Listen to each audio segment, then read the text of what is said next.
Good day everyone, welcome to my channel. Bali sa vlog ito, ituturo ko sa inyo, sabihin ko sa inyo kung paano gumawa ng deep links tungkol sa Involve Asia. Ayan.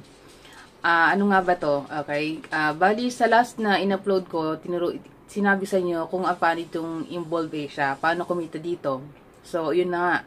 Bilang affiliate, yun. So, ang gagawin mo, mag-promote ka ng mga brands o kaya mga products sa Shopee o kaya sa Lazada, gagawin mo siya ng deep links. Depende sa depende sa apps. Depende sa apps kasi merong mga apps na kunyari, sabihin mo din Taobao, nag-apply din ako doon. So, hindi lahat ng product nila is pwede mong gawa ng deep links. So, meron lang ilan. Merong pwede, merong hindi. Pero pagdating sa Shopee, sa Lazada, pwede ata lahat. Kasi sa Lazada, nag-apply ako, pero hanggang ngayon pending. Kasi bago pa lang po ako.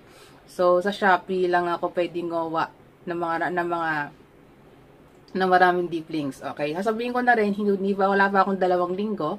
Pero, ang naranasan ko, merong times na hindi ako makagawa ng deep links. So, nagsabi ako. Tapos, nagkaroon din ng email sa akin na natigil yung promotion ng Shopee. So parang nag-stop. Alam mo bakit? Kasi wala ng pondo. So nagabayad itong Shopee. Kapag naubos yung pera na yon, kailangan siyempre nila magbayad ulit. O I don't know kung paano yung usapan nila doon. So naubos yung pondo. Tapos hindi ako nakagawa ng deep links noon. Na-stop siya. And then nagkaroon ng email ulit na okay, nakabayad na ulit daw yung Shopee. So pwede na ulit. So, ganun. Kung nakagawa ka ng deep links, ituloy-tuloy nyo lang kung sakali mag-stop. Antayin nyo makabayad ulit yung brands. So, sa ngayon, halos 500 brands yung inaandito sa Involve Asia. Pwedeng mabuhasan, pwedeng malagdagan siya in the future. So, pwedeng pa iba-iba. Okay. Pwedeng pa iba-iba. Okay, bali, dito, hindi saka ko na lang ituturo sa inyo kung paano kayo mag-upload sa Facebook kasi actually inaalam ko pa lang alam ko na kaso hindi ko pa siya nagagawa kasi busy rin. So ngayon ituturo ko sa inyo kung paano lang gawa ng deep links. Ayan, bali andito ka sa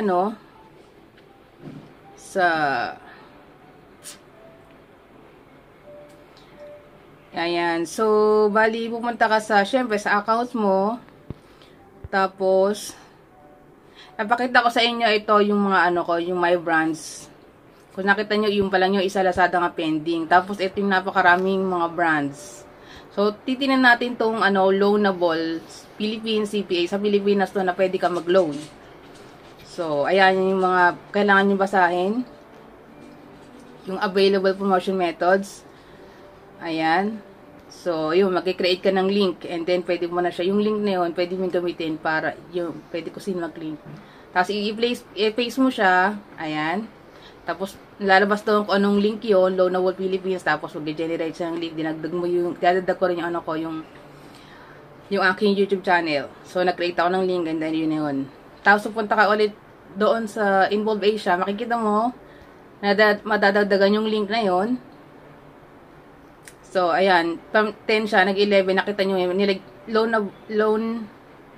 loan online Philippine CPA. So, andun na yung link na yun. So, pwede ko siya i-copy, and then, kung gagawin ko siya ng, content, pwede ko na gamitin yung link anytime. So, kailangan basahin nyo pa rin yun, yung kung ano yung mga andoon, offer description, terms and condition, lahat-lahat basahin nyo, yung mga bawal, tsaka yung mga kung no misleading ads, or creatives, no substituted search engine result page, yung mga ganong yung mga guidelines. So kailangan intindihin nyo rin. So itong Loanable Philippines, I think meron kasi hindi ko pa siya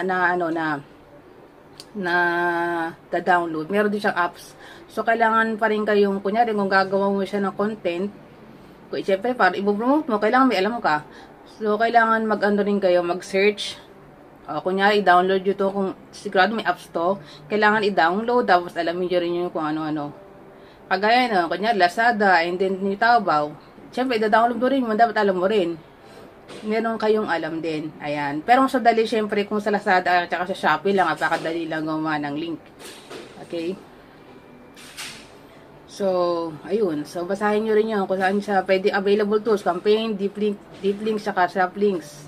Available promotion method, direct linking, search engine marketing, email marketing, display banner, coupon and discount codes. Ayan, social messenger app. Yung ibang, yung hindi po pare-pareho ang ano, hindi pare-pareho yung mga, yung ano nito, namang, hindi pare-pareho yung ano nila, instruction ng mga ano brands. Kagaya ng Lazada, bawal sa Messenger. Sa Shopee po pwede. So, titingnan nyo po mabuti. Okay? Tapos, ito naman, pupunta naman tayo. Gagawa tayo ng links galing sa Shopee. Kasi doon ako, syempre, na naka-ano na eh. So, yan. Napindot ko isa na hindi yan. Gagawa natin ng links. Yung sinagay ko sa add to cart, sa cart ko. Ito, yung boxing, parang smart music boxing machine. So, ayan, copy link lang. Siyempre, tinan yung arrow na share link, tapos copy link, and then, so, nakapit mo na siya. And then, pupunta ka sa Involve Asia, pinutin mo yung positive doon, para makagawa tayo ng link. Okay? Tapos, share link. Tapos, ayun, lalabas sa, anong link yun? Shopee, Philippines, yan. Tapos, lalagyan mo siya enter link, title, ganun, lagyan mo siya ng pangalan. Kasi, kung marami ka nang gagawing link, tapos, di mo siya nilagyan, may hilo ka kung ano na yun. So, para may palatandaan ka kung ano yung link na ginawa mo na. And then, create. Ganun. So, andun na siya. Kung gagawin mo siya na ulit ng content, ayan. So, ready to copy na lang siya. And then, i-paste mo kung saan mo siya gagawa ng content ko. Saan mo siya ipopost. So, ganun. Ganun lang. Ayan. So, Alibaba, gumawa ko ng link. Kagaya ng Alibaba, ang pwede mo lang gawin ng link is yung mismong Alibaba. Ipo-promote siya, so magkakaroon ka ng link. So, yun. So, bali yan lang. Yan lang namang ano ko. Okay, idadagdagan ko na rin. Sige na. Sige. So, medyo nag-search ako paano tayo makakapag-promote. Okay, yung mga videos na pwedeng download, sa pwedeng i-share, yung mga Chinese videos na sa mga Shopee, sa Lazada apps, pwede i-download yung mga yun, tsaka kasi ang doon, ang tagdapaliwanag doon, kasi pagkat sa China, di ba, bawal lang YouTube. So, walang copyright. Siguro yun na walang copyright yung videos. Yung mga yun, walang copyright yun. Pero kailangan nyo syempre i-edit. Yung iba, gumagamit sila ng AI. Ano ba tawag doon? AI. Tabi doon, nakalimutan ko na basta ginagamit sila ng AI. So, para mapalitan yung boses, at saka para, syempre, di ka tanong, search mo yung product, and then may lalabas na, dyan, and then gagawa nila. So, nasa iyo kung paano mo gagawin. Yung iba ginagawa nila yung videos, nilalagyan nila ng sticker, kasi yung iba yung editing, lalagyan mo ng edit para hindi ka ma-copyright, at saka yun, para iwas copyright. Yun, sakaling mag-download kayo ng mga videos. Ayan. Pero sa totoo lang, in my opinion, pag gumawa ka ng, mas maganda siguro talaga pagka kunyari, syempre mag-promote ka ng product, mas maganda kung mag-unboxing ka, tapos may sample. Ayan. Pag sumali ka pala sa Shopee, kasi pwede ka rin naman talaga mag-affiliate sa mismong Shopee, hindi sa Involve Asia. Pwede kang sumali sa join sa mga groups, pwede kang humingi ng sample kung sakali magbibigay, di ba? May mga ganun mga free samples para sa mga affiliate na yan. Free samples para, syempre, mas maganda, di ba? Para ka nag-unboxing. Kaya, ayun. Unboxing, andyan yung gamit. Kasi yung ginagawa ko na screen lang, kaya dinownload ko yung videos. Pero pwede rin naman. Basta i-edit mo. So, kanya-kanyang diskarte sa umpisa kung sakali wala ka pang budget. Kailangan mo na syempre ng time para sa mga para sa mga yun. Ayan. So, and then, I guess, ano ba? Ayun, dadagdagan ko na rin sa, kunyari sa Facebook page nyo. Kunyari, gumawa ka ng page. Okay?